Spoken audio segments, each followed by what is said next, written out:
Stadiometer कैसे लगाएं? विभिन्न प्रकार के स्टेडियोमीटर का प्रयोग बच्चे की ऊंचाई नापने के लिए किया जाता है।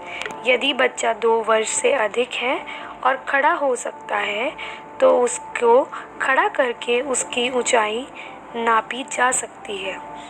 ये ऊंचाई नापने के लिए एक यंत्र का प्रयोग होता है जिसे स्टेडियोमीटर कहते हैं। यह एक पोर्टेबल डिवाइस है जिसे हम सर्वे में आसानी से लेकर जा सकते हैं। इसका वज़न लगभग 1 से 1.5 किलो होता है। इसमें अलग अलग पार्ट में निकालकर इसको जोड़कर प्रयोग में लाया जा सकता है। इसमें एक फिक्स्ड फुट पीस होता है। स्केल 4 भाग में 4 पार्ट्स में होता है और एक हेड पीस होता है। इसके अलावा एक वॉल माउंट बोर्ड होता है। आइए इसको जोड़ने की प्रक्रिया को देखें।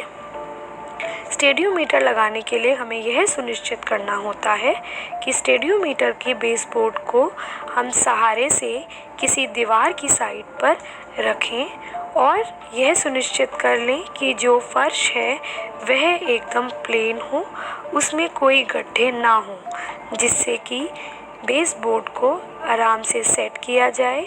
उसके बाद एक एक करके हम चारों स्केल के भाग को जोड़ेंगे, परंतु यह ध्यान रखना होगा कि जो स्केल की रीडिंग है वो कॉन्जिक्यूटिवली एक के बाद एक आए। स्केल को जोड़ते समय उसमें हमें हेड पीस को सेट करना होता है और उसके बाद स्केल को टिकाने के लिए और स्थिर करने के लिए हम वॉल माउंट को लगाते हैं। इस प्रकार हम स्टेडियोमीटर को तैयार खड़ा करके बच्चे की ऊंचाई को आराम से नाप सकते हैं।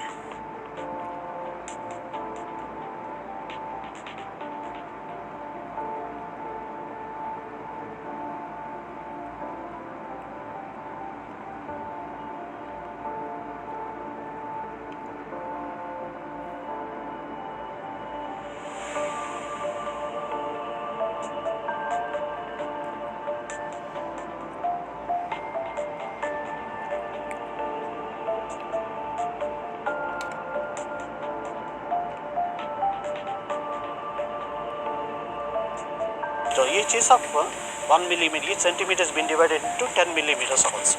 And this is a head piece, and this can move up and down, and this is the where the vertex of the subject should be contact, and the measurement should be taken at this particular level where this arrow mark is here. So there the measurement to be recorded. ऊंचाई कैसे नापें? खड़ा करके ऊंचाई नापने के लिए एक विशेष यंत्र का प्रयोग होता है जिसे स्टेडियोमीटर कहते हैं। स्टेडियोमीटर में एक फिक्स्ड वर्टिकल बोर्ड होता है, एक बेस बोर्ड होता है और एक खिसकने वाला फुट पीस होता है। इस फुट पीस में 2 एरो के निशान हैं जिसको स्तर होकर वहां से बच्चे की ऊंचाई की रीडिंग ली जाती है। सही नाप लेने के लिए स्टेडियोमीटर को दीवार की ओर सटाकर खड़ा करना चाहिए, जिसे बैकबोर्ड के मदद से सीधा सटाकर खड़ा कर सकते हैं। बच्चे को खड़ा करने के बाद हमें कुछ बातों का ध्यान रखना आवश्यक है। बच्चे के सही नाप के लिए बालों में कुछ भी लगा हो तो उसे निकाल दें। बच्चे ने मोजे भी हों पहने हुए तो उसे भी निकाल दें। और इसके अलावा यदि कुछ ऐसी वस्तु है जो कि ऊंचाई नापने में बाधक है तो उसे भी हटा दें। बच्चे के पास एक व्यक्ति को खड़ा होना चाहिए, एक व्यक्ति को उसके पैरों के पास बैठा होना चाहिए। बच्चे की पोजीशन इस प्रकार होनी चाहिए कि उसकी कमर वर्टिकल बोर्ड से सटी हुई होनी चाहिए। उसकी एड़ी, पिंडली, कमर, कंधा और सर का पिछला हिस्सा बोर्ड से सटा हुआ हो। पैर सीधे और उसकी एड़ी सपाट रखने के लिए उसको सीधा पकड़े। यदि आवश्यक हो तो बच्चे को सीधा खड़ा करने में सहायता करने के लिए बच्चे के पैर को दबाव दें। दूसरे व्यक्ति को सर को सीधा पकड़ने के लिए उसके सर के स्तर तक ही खड़ा होना चाहिए। उसके सर को पकड़ने के इस प्रकार पकड़ें कि उसकी दृष्टि बोर्ड के आधार के समानांतर हो। बच्चे की थोड़ी पर अंगूठे और तर्जनी उंगली से पकड़ें। दूसरे हाथ से हेडबोर्ड को नीचे खींचें जिससे वो बच्चे को सिर में दबाव देते हुए सट जाए। रीडिंग को अंतिम 0.1 सेंटीमीटर तक देखें और तुरंत रिकॉर्ड करें।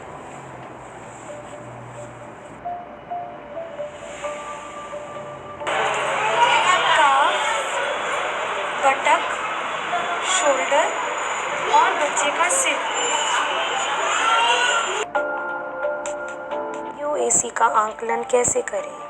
बाई भुजा के ऊपरी बाह के मध्य की गोलाई यानी MUAC को कैसे नापें? MUAC को नापने के लिए हम एक थीन कलर टेप का प्रयोग करते हैं। इस टेप में लाल रंग अति गंभीर कुपोषण को दर्शाता है, पीला रंग गंभीर कुपोषण को और हरा रंग नॉर्मल है यह दर्शाता है। MUAC बच्चे के अति गंभीर कुपोषण को नापने के लिए एक विश्वसनीय सूचक है। MUAC को नापने के चरण। MUAC का नाप लेने के लिए हमें MUAC की टेप को एक स्लिट द्वारा एक छोर से दूसरे छोर में अंदर डालकर एक विंडो की मदद से हम उसमें रीडिंग ले सकते हैं। यदि रीडिंग लाल आती है तो बच्चे को गंभीर कुपोषण है। यदि रीडिंग येलो आती है तो बच्चे को कुपोषण है और यदि रीडिंग हरी आती है तो बच्चा नॉर्मल है। बच्चे के MUAC नापने के चरण इस प्रकार हैं। बच्चे की बाह के छोर को शोल्डर की टिप से छूकर एक पॉइंट को मार्क करते हैं। उस पॉइंट को हम एक्रोमियन प्रोसेस बोलते हैं। टिप ठीक है या नहीं यह जांचने के लिए बच्चे के शोल्डर से पाल्पेट करते हुए हाथ को इस प्रकार हिलाएं और यह देखें कि वह टिप पर निशान ठीक लगा है या नहीं। इसे हम एक्रोमियन प्रोसेस कहते हैं। ऑल्डियोक्रिनॉन प्रोसेस। ऑल्डियोक्रिनॉन प्रोसेस में बच्चे के हाथ को 90 डिग्री पर मोड़कर कोनी के टिप पर निशान लगाएं। टिप पर निशान लगाने के बाद बच्चे के हाथ के एक छोर से दूसरे छोर पर टेप के शून्य सिरे से नीचे तक खींचें। टेप के मध्य पर इस प्रकार निशान लगाएं और बच्चे के हाथ को सीधा करें। बच्चे के हाथ को सीधा करने के बाद टेप को पॉइंट पर लपेटें। लपेटने के बाद बच्चे को स्थिर रहना होगा और यह ध्यान देने योग्य बात है कि जो टेप है उसकी टेंशन अधिक टाइट या अधिक लूज नहीं होनी चाहिए। यदि टेप ज़्यादा टाइट या ज़्यादा लूज हुई तो निशान लगाने में बाधक बनेगा। निशान लगाने के बाद अधिकतम 0.1 सेंटीमीटर तक रीडिंग को ले और तुरंत नोटपैड पर नोट कर लें। Okay, now I'm doing with the subject and keep the air inside. Don't leave it out. Now, take the full breath and hold it. Yes. Now at this level, touch the vertex. Just pressing the, hair and read the reading. It is 153. 153. Be taken. Now come to the left side of the subject. This is the left side of the subject. I am coming this way. Now ask the subject to take the full breath, and the hand should be hanging downwards freely, and at this level all the subjects stand erect and they cannot take the full breath. What we have to do is, first of all, don't ask the subject to take full breath because they can't understand our language and all. That's why you touch the vertex and then gentle stretch to be given like this. Yes, gentle stretch to be given. Now it is also showing 153.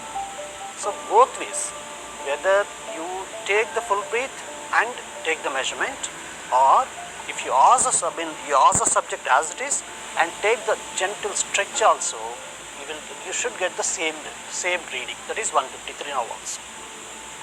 Okay, actually doing with the children, you have to take the posture into your hand and gentle stretch to be given, taking the chin in your left hand and occipital protuberance to your right hand and gentle stretch to be given so that the vertebral column will be straightened.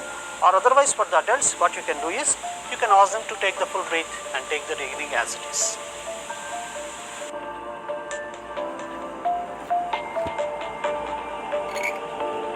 रखना चाहिए या फिर किसी hard surface के ऊपर रखना चाहिए। वज़न लेने से पहले मशीन को ऑन कर 0 पे सेट करने के बाद माता और शिशु को मशीन पर खड़ा कर उनका वज़न लेके रिकॉर्ड करना चाहिए। रिकॉर्ड करने के बाद बच्चे को नर्स को या किसी केयर गिवर को पकड़ा के मशीन को फिर से 0 पे सेट करके सिर्फ माता का वज़न लेना चाहिए। अब इन दोनों वज़न को अंकित करके माँ और बच्चे के वज़न में से माँ का वज़न माइनस करके बच्चे का वज़न निकाला जा सकता है।